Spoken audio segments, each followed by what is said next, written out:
चरित्रामध्ये भिक्षेला फार मोठं महत्व दिलेलं आहे. महाराजांच्या गुरुलिंगमृत मध्ये प्रत्येक ठिकाणी भिक्षेचं फार महत्व दिलेलं आहे. कारण की महाराजांचा मठ जरी स्थापन करायचा असला तरी तिथं भिक्षा मागावीच लागते. कारण की गणपतराव जोशींची इच्छा झाली ती स्वामींच्या पादुका मिळाल्या तर त्या स्थापन कराव्या.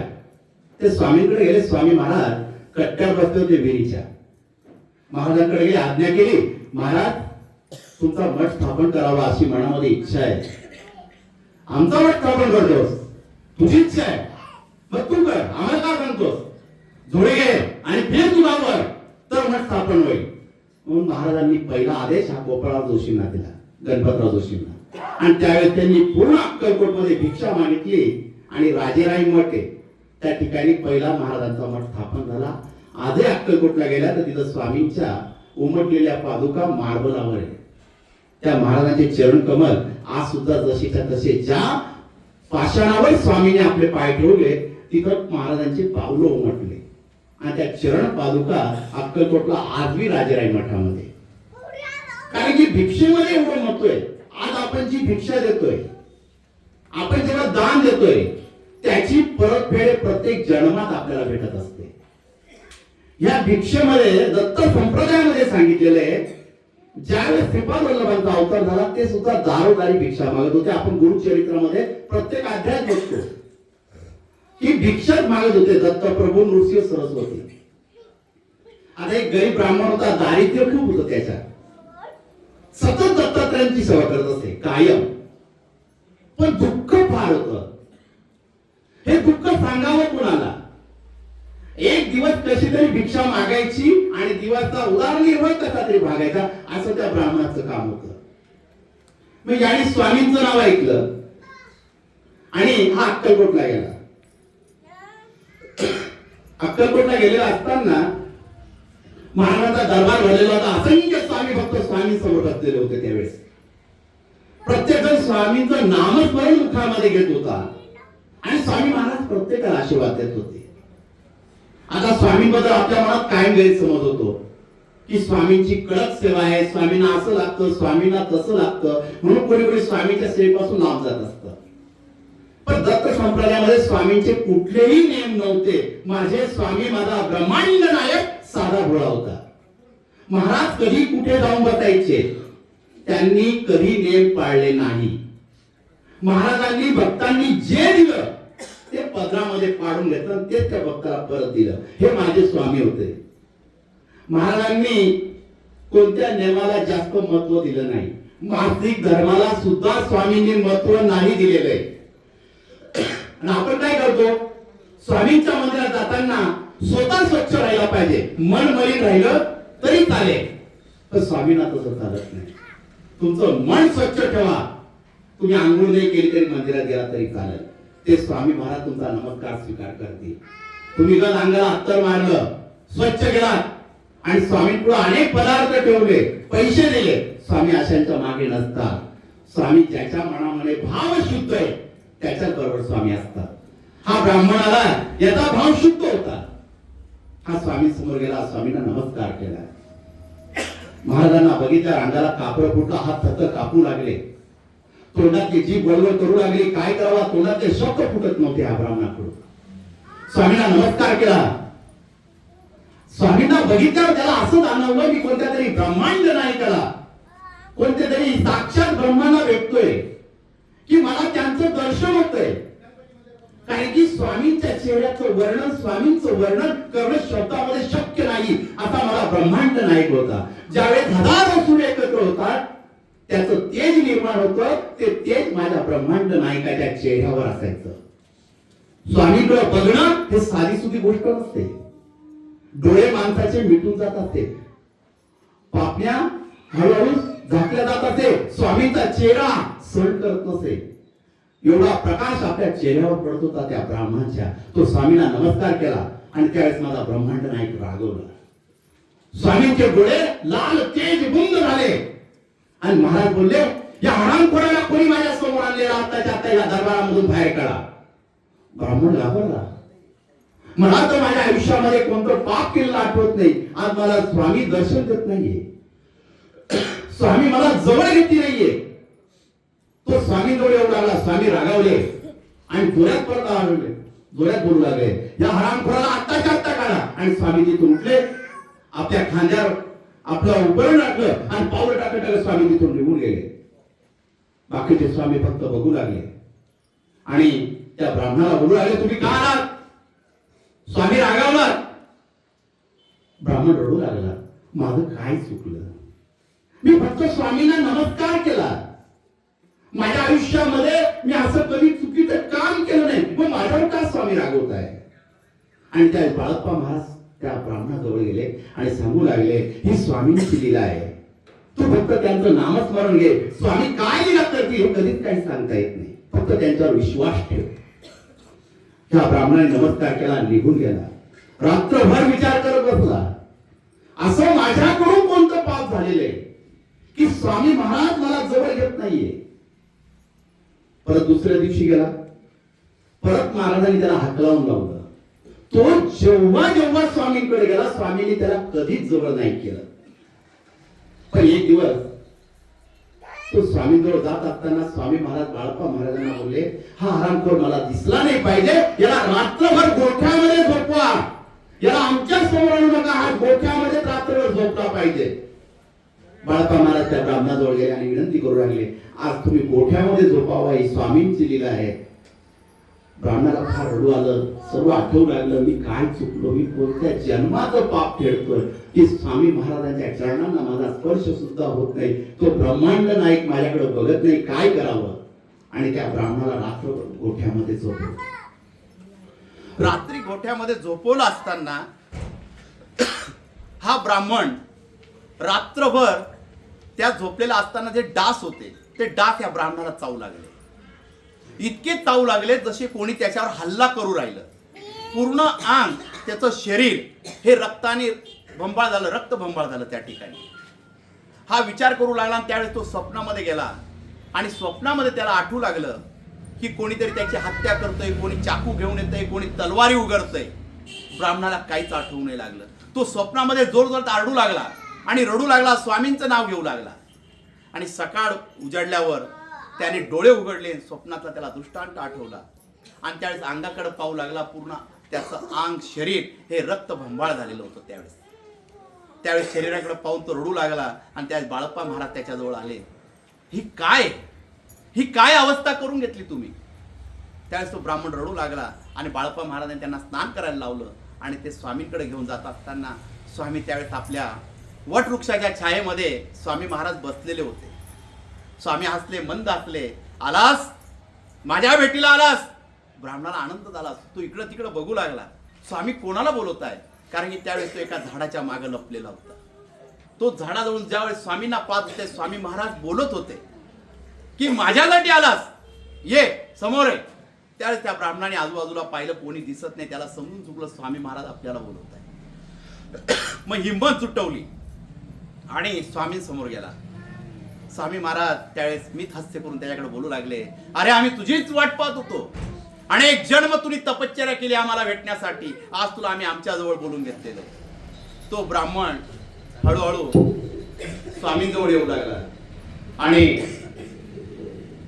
स्वामींजवळ आल्यावर स्वामींना हात जोडले. जो आनंद त्याच्या मनामध्ये वेगळ्या होत्या, लहरी वेगळ्या होत्या आणि स्वामींना हात जोडले. महाराज मीच करतो, हो आम्ही तुझ्यासाठीच आलो आहोत. अरे अक्कलकोटला आम्ही बोलवलो आहोत, तू स्वतःहून आलेला नाहीये. मग स्वामी हा त्रास करतला, अरे तुझ्या कर्माचं फळ तुला फेडायचं होतं म्हणून आम्ही त्या रात्रभर तुझ्याकडून फेडून घेत होतो. मागच्या जन्मामध्ये तू कसाही होतास, अनेक पाप हातून घडली, कुणाची दया येत नव्हती, अनेकांना लुबाडलं आणि त्यावेळेस एक भिक्षुक तुझ्या दारापुढे भिक्षा मागण्यासाठी आला आणि तुम्ही रागाच्या भरामध्ये एक चवन्नी काढली, त्याच्या झोळीमध्ये फेकली आणि त्यावेळेस त्याने तुला आशीर्वाद दिला आणि त्या आशीर्वादाच्या बळावर आज तू एक ब्राह्मणाच्या घरी जन्म घेतला. एक दरिद्री ब्राह्मण म्हणून तुझे कर्म फेडत होता, पण आम्हाला तुझी दया आली म्हणून आम्ही तुला अक्कलकोटला बोलून घेतलं. जे तुझ्या कर्मामध्ये होतं ते तुला एका रात्रीमध्ये आम्ही तुझ्या कर्मामधून सगळे दोष फेडून घेतले. आता तुला आम्ही पापातून मुक्त केलेला आहे. तो आमचा आहे. आणि महाराजांनी त्याला जवळ केला, त्याला आशीर्वाद दिला. त्या झोळीचं महत्व त्याला त्या दिवशी कळालं की एका दानाचं महत्व काय असतं. की आपण अनेक वेळा आपल्या दारापुढे भिक्षुक येतात, त्या भिक्षुकांना दान देतो. त्या दानाचं कर्म हे आपल्या फळाच्या स्वरूपामध्ये कधी ना कधी भेटतच असतं. स्वामी महाराज, तुम्ही त्यांच्या दारात जा, कधी स्वामींपुढे बसा, फक्त मनाचा भाव माझ्या ब्रह्मांड नायकाला सांगा, ते तुमच्या सोबत आहे. त्यांना तुम्ही काही करू करा, त्यांना ब्लॅकमेल करू नका. स्वामी तुम्ही मला असं करा, मी तुम्हाला असं देईन. आपण देणारे कोण आहे? ज्याने सृष्टी निर्माण केली, ज्याने ब्रह्मांड निर्माण केलं, त्याला देणारे आपण कोण आहे? होळी तर तुम्हा घरचे, तुम्हा काय देऊ? अहो मी तुमच्या घरचा आहे, तुम्हाला देणारा मी कोण आहे? मी जे ते नारळ देतो हे सुद्धा तुम्हीच निर्माण केले, तुमचंच तुम्हाला देव राहिलो, मग मी देणारा कोण आहे? म्हणून स्वामीला जाताना, स्वामींकडे जाताना ब्लॅकमेल कधीच स्वामींना करायचं नसतं. स्वामींना फक्त मनातला भाव सांगायचा असतो. जी तुमच्या मनातली इच्छा आहे तुम्ही स्वामींकडे बसा, स्वामींशी बोला, ते तुमच्या सोबत आहे. कारण की स्वामी महाराजांजवळ आपण बोलतो त्यांना आपलंसं करावं लागतं. आणि जेव्हा एखादी स्त्री जर स्वामी समोर गेली, तिला जर मागायचं राहिलं तर तुम्हाला सांगतो स्वामींचा एक वीक पॉइंट आहे. जर एखादी स्त्री जर स्वामी समोर गेली आणि ती स्वामींजवळ बसली, ती फक्त पदर पुढे करायचं आणि एवढंच बोलायचंय, स्वामी तुमची लेक तुमच्या पुढे आलेली आहे, तुमच्या लेकीची पदर भरून द्या, ओटी भरून द्या. स्वामी महाराज नक्कीच ती ओटी भरून देते, कारण की स्वामींचं लेकीवर खूप प्रेम आहे. महाराजांनी अक्कलकोटला अनेक स्त्रियांना लेक मानलेलं होतं, त्यांचा सांभाळ केलेला होता. कधीच त्यांना खाली हात स्वामींनी कधीच जाऊ दिलं नव्हतं. कारण की जीवित स्वामींकडे आली, तिने मागितलं, स्वामी देऊन टाकायचे. बाबाप्रमाणे प्रेम लावायचे स्वामी महाराज, एवढं प्रेम लावायचे. त्यावेळेस त्या लेकीला आठवायचं की साक्षात माझा बाप उभा आहे, तो ब्रह्मांड नायक तिथं उभा असायचा. एवढं प्रेम कोणी देणार असतं तर माझा ब्रह्मांड नायक आहे, माझे स्वामी आहे.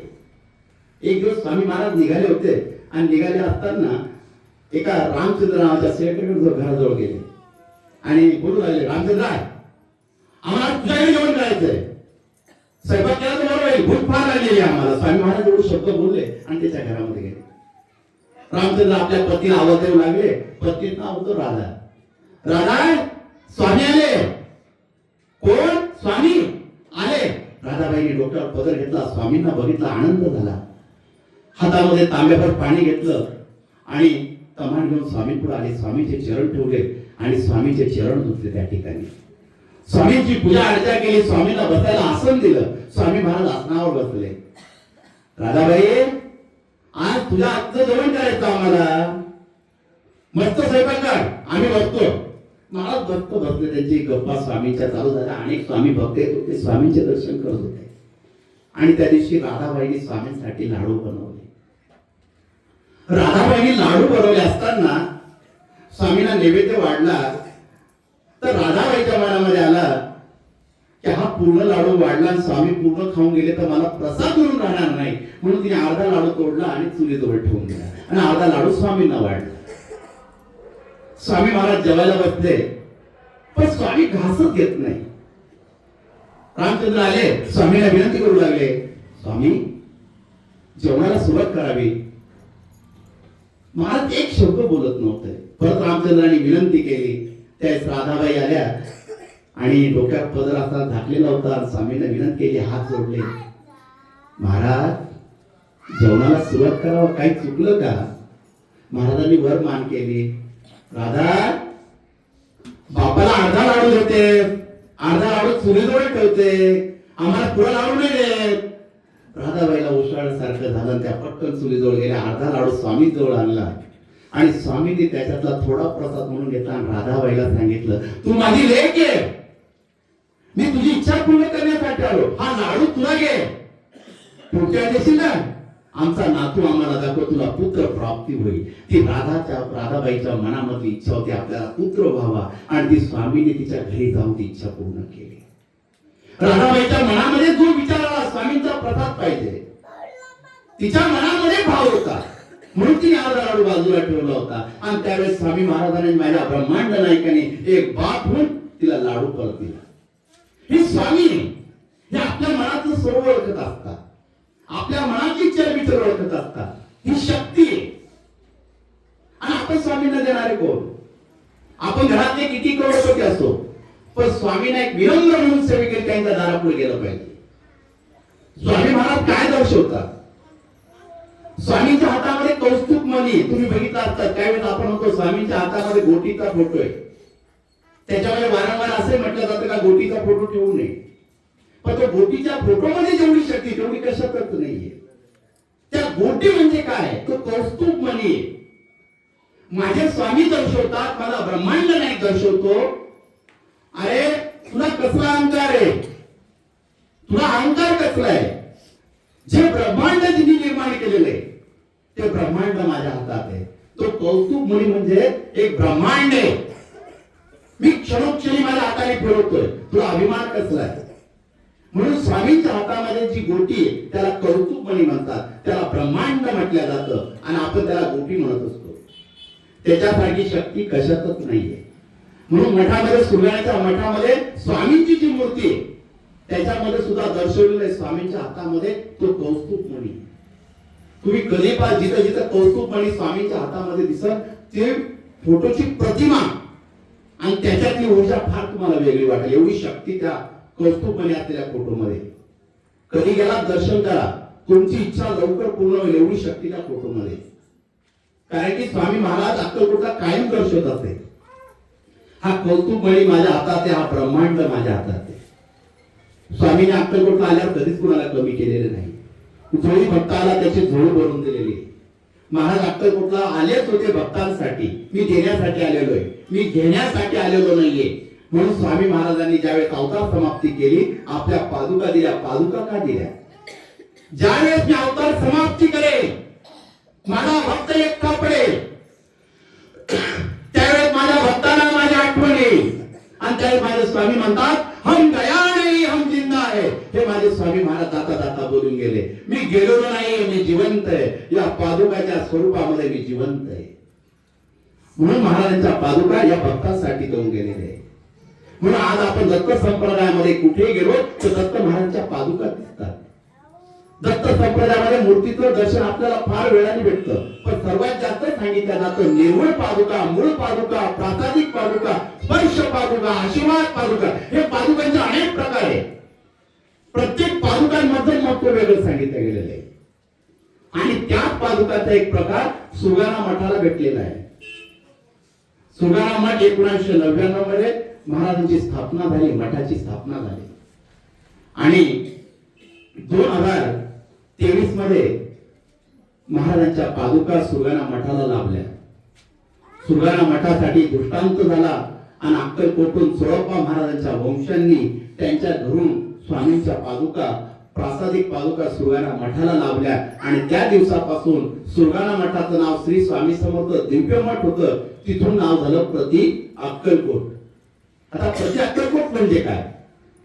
जे प्रतिस्वरूप स्वामींचं मानलं जातं, ज्याचं प्रतिस्वरूप म्हटलं जातं की आपण अक्कलकोटला पोहोचू शकत नाही, की एवढा लांबचा प्रवास आपल्याला जमत नाही, तर स्वामींनी त्याच्यासाठी त्या पादुका दिल्या. जो भक्त माझ्यापर्यंत पोहोचू शकत नाही तर या पादुकांपर्यंत पोहोचावा तरी मी तिथे आहे.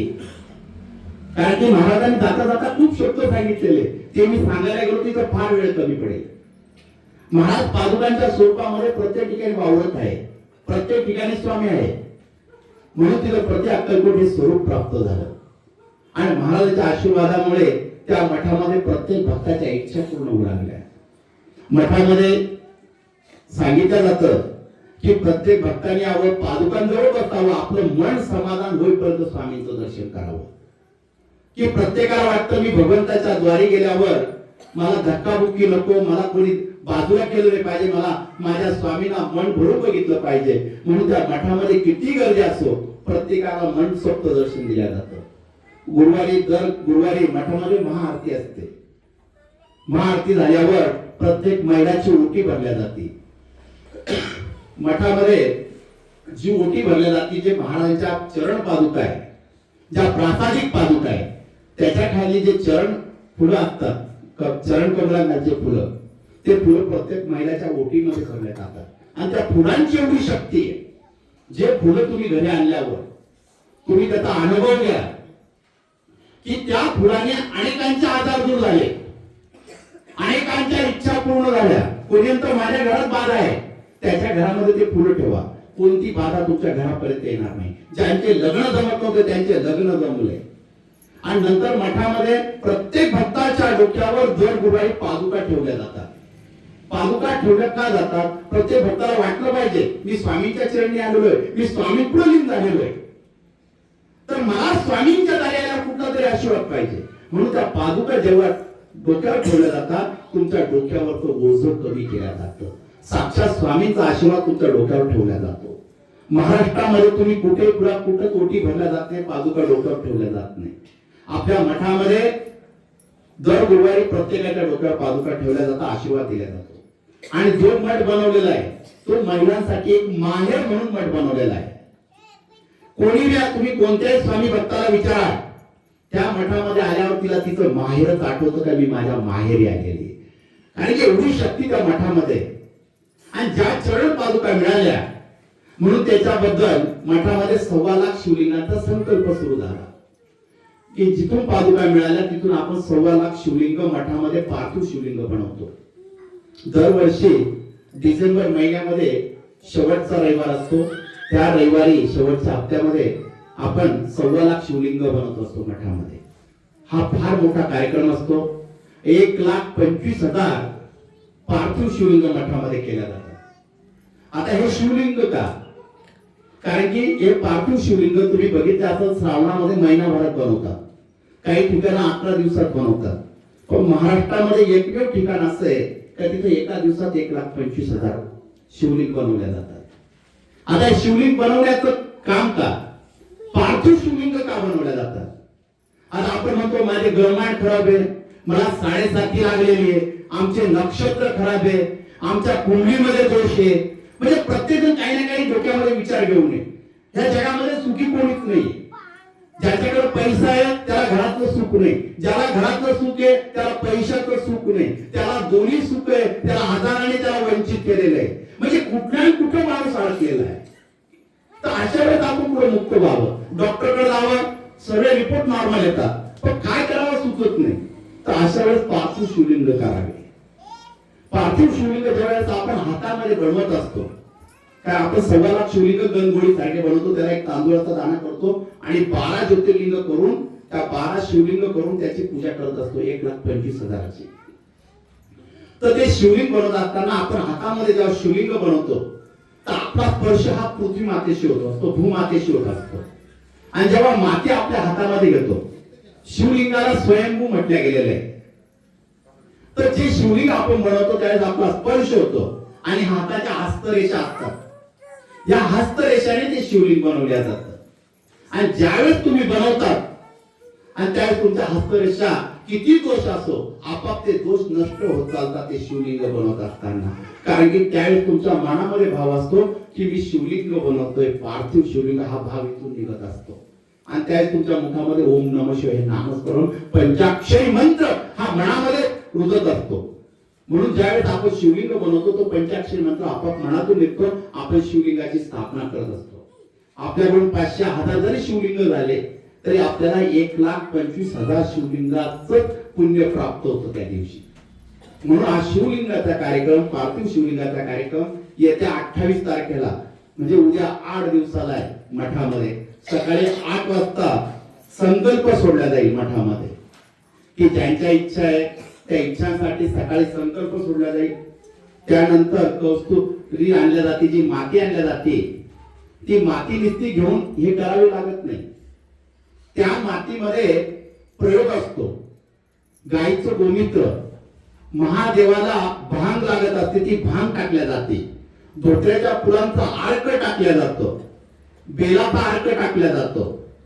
म्हणजे जे जे महादेवाला लागतात त्या त्या वस्तूंचा अर्क त्या मातीमध्ये टाकून ती माती पूर्ण शिवाची बनवल्या जाते. नंतर तिची पूजा अर्चा करून ती सिद्ध केल्या जाते. नंतर ती शिवलिंगासाठी तयार होते. नंतर ते शिवलिंग आपल्याला बनवायचे आणि शिवलिंग झाल्यावर त्या 12 ज्योतिर्लिंगावर 1.25 लाख रुद्राक्ष आपण ठेवत असतो. नंतर ते रुद्राक्ष आपण सिद्ध करत असतो आणि ते सिद्ध करून प्रत्येक भक्ताला रुद्राक्षाची वाटप होते. आता रुद्राक्ष तुम्ही म्हणाल असेही भेटतात. आता रुद्राक्षाचं तुम्हाला सांगतो, आपण कुठे जातो सहज आपल्याला रुद्राक्ष प्राप्त होतो, पण तो रुद्राक्ष सिद्ध केलेला नसतो, तो अभिषेक केलेला नसतो. तो फक्त आणून तसाच आपल्या हातामध्ये दिला जातो. रुद्राक्ष भेटताना तो सिद्ध झालेलाच रुद्राक्ष पाहिजे, तर त्याचं काम लवकर परिपूर्ण होतं. कारण की रुद्राक्षामध्ये एवढी शक्ती प्राप्त केलेली आहे, कॅन्सर सारखे रोग सुद्धा बरे होतात ह्या रुद्राक्षाने. कोणताही आजार असो, एवढी शक्ती आहे रुद्राक्षामध्ये. फक्त तो सिद्ध झालेला असला पाहिजे आणि योग्य माहिती त्याच्याबद्दल असली पाहिजे, आणि ती माहिती मठामध्ये दिली जाते. आता बावीसकर काकांना सुद्धा मोठे अनुभव आलेले मठामध्ये, तिथं बसलेले. कारण की मठामध्ये जेव्हा रुजू झाले, त्यांच्या आयुष्यामध्ये मोठमोठे अनुभव आले, आणि ज्यावेळी त्यांच्यावर संकट आलं त्यावेळी त्यांनी मठाकडे धाव घेतलेली. आणि ओटीच्या फुलांचं महत्व काय ते त्यांनी जवळून ओळखलेलं आहे. अशा अनेक स्वामी भक्त येतात, कारण ओटीच्या फुलांमध्ये तेवढी शक्ती आहे.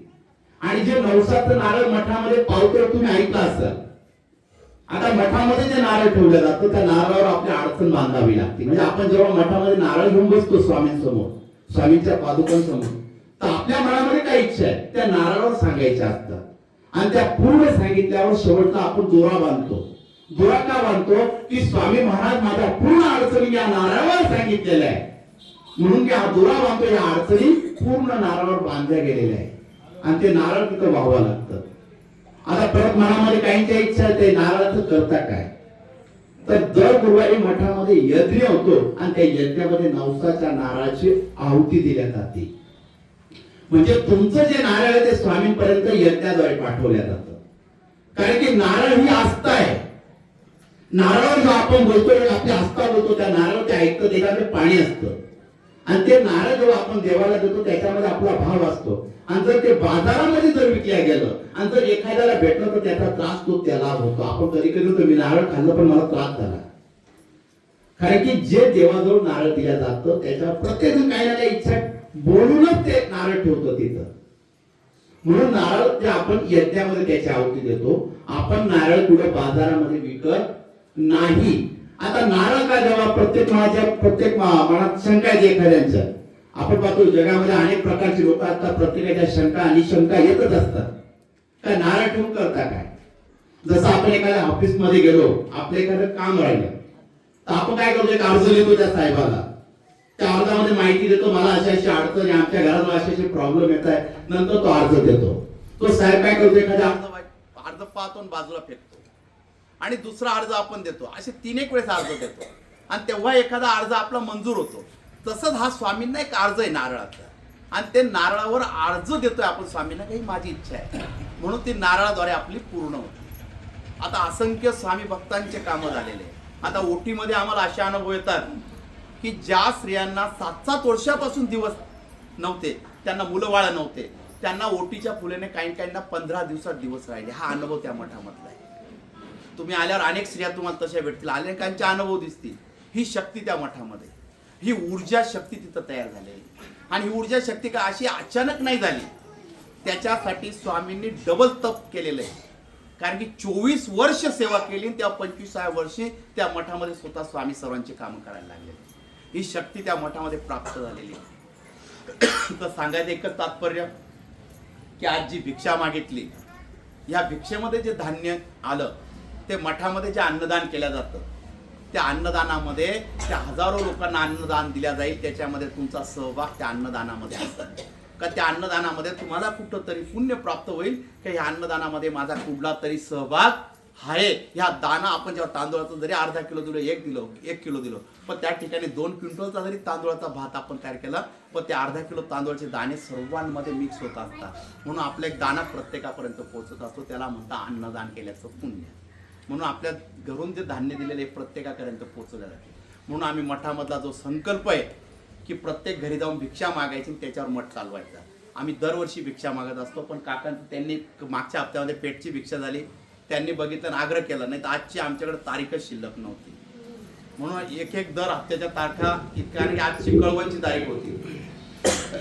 आज सर्वात मोठी भिक्षा कळवण मध्ये होती. मग कळवणवाल्यांना आम्ही मंगळवारची तारीख दिली, कारण मंगळवार बी ऍडजस्ट होत नव्हता. मग मंगळवार त्यांना सांगितलं आणि शनिवार आम्ही गिरनारचं केलं. कारण प्रत्येक ठिकाणी भिक्षा चालू आहे. बोरगाव, तिथं आजूबाजूचे खेडे पाडे सर्व ठिकाणी भिक्षा मागून मठामध्ये अन्नदान गोळा केला जात आहे. कारण वर्षभर अन्नदान चालतं. आणि मठामध्ये दर महाराजांची पुण्यतिथी असते, समाधी सोहळा होत असतो मठामध्ये. ज्या दिवशी स्वामी महाराजांनी समाधी घेतली, आपलं समाधी घेतलेली असताना त्या दिवशी आपण महाराजांचं अनुष्ठान करत असतो. या अनुष्ठानामध्ये दिवसभराचं अनुष्ठान असतं, जे महाराजांचं स्तवन आहे, स्तुती. तसे आपण प्रत्येक ठिकाणी एक एक तासाची प्रत्येक गावोगावी महाराजांच्या पादुका नेतो, तिथं सुद्धा आपण स्तुती करत असतो. पण ही एका दिवसामध्ये आपली स्तुती चालते. सकाळी 9 ते रात्री 8 वाजेपर्यंत मठामध्ये स्तुती चालते. त्या अनुष्ठानामध्ये सुद्धा खूप मोठी शक्ती. तो सुद्धा वर्षातून एकदा अनुष्ठान मठामध्ये होतं. तुम्ही सकाळी संकल्प सोडा, संध्याकाळपर्यंत पूर्ण अनुष्ठान झाला, संकल्प पूर्ण करा आणि तुम्ही 11-21 दिवसामध्ये तुमचं काम नाही झालं तर मठामध्ये येऊन सांगा. एवढी शक्ती ह्या अनुष्ठानामध्ये. आणि अनुष्ठान करता असताना तुम्हाला जे 12 वर्षामध्ये जे सहन करावं लागतं तपश्चर्या करताना, तेवढं एका दिवसामध्ये त्रास होत असतो ह्या अनुष्ठानामध्ये. आणि ज्यावेळेस ती पीडा होती, त्या पीडेमधून स्वामी महाराज आपल्याला मुक्त करत असतात. अनुष्ठान म्हणजे आपल्याला काहीच करायची गरज नाही, फक्त बसायचंय, जी स्वामींची स्तुती ती म्हणायची. पण त्या 12 तासामध्ये येणारे अनुभव हे आपल्यासाठी फार वेगळे असतात. म्हणून एकदा आला तर कधी अनुष्ठान बी करा मठामध्ये. महाराजांची समाधी सोहळा असतो तेव्हा ते अनुष्ठानाचा कार्यक्रम असतो. तर आता 28 तारखेच्या कार्यक्रमाचं 28 तारखेला स्वामी समर्थ मठामध्ये 1.25 लाख शिवलिंगांचा कार्यक्रम आहे. तर ह्या कार्यक्रमासाठी आम्ही भिक्षा घेण्यासाठी सुद्धा तुमच्या गावात आलो आहोत आणि निमंत्रण देण्यासाठी सुद्धा तुम्हाला आलो आहोत की सर्वांनी ह्या कार्यक्रमासाठी हजेरी लावायची आहे. हा सोहळा आहे, हा पापण्या दीपवणारा सोहळा आहे. परत हा सोहळा तुम्हाला बघायला भेटणार नाही असा सोहळा आहे. तो तुम्ही बघा आणि अनुभव घ्यायचा या सोहळ्याचा. कारण की स्वामींच्या दरबारामध्ये स्वामींची इच्छा असती तोच भक्त स्वामींपर्यंत येऊन पोहोचतो. कोणी स्वामींपर्यंत पोहोचत नाही. आपली इच्छा आहे म्हणून स्वामींनी आम्हाला तुमच्यापर्यंत पाठवलं की माझ्या अनेक स्वामी भक्त आहेत, त्यांच्यापर्यंत जा, त्यांना स्वामी सेवा सांग आणि माझ्यापर्यंत बोलव. हे काम स्वामी महाराज आम्हाला सांगताना आम्ही ते काम करतो. आज जर मी प्रमुख ठिकाणी आहोत, सुरुवातीला प्रमुख पद मिळालेलो आहोत, पण मला जमिनीवर राहून काम करायचंय म्हणून मी स्वामींचा पोस्टमन म्हणून काम करत असतो. मी एक स्वामींचा पोस्टमन म्हणून आहे. जर कोणी तुम्ही पत्र दिलं ते पत्र मी स्वामींपर्यंत पोहोचवायचं काम मी माझं करत असतो. आणि स्वामींचे सर्व पोस्टमास्टर आहे, सर्व पोस्टमन आहे. हे सर्व माझ्या बरोबर येऊन काम करू लागतात. सर्वजण पत्र गोळा करू लागतात आणि स्वामींपर्यंत पोहोचवण्याचं काम करतात. जो भक्त दुखी त्याच्यापर्यंत स्वामी सेवा पोहोचवणं हे आपलं काम आहे आणि स्वामी महाराज परिपूर्ण करून घेतात.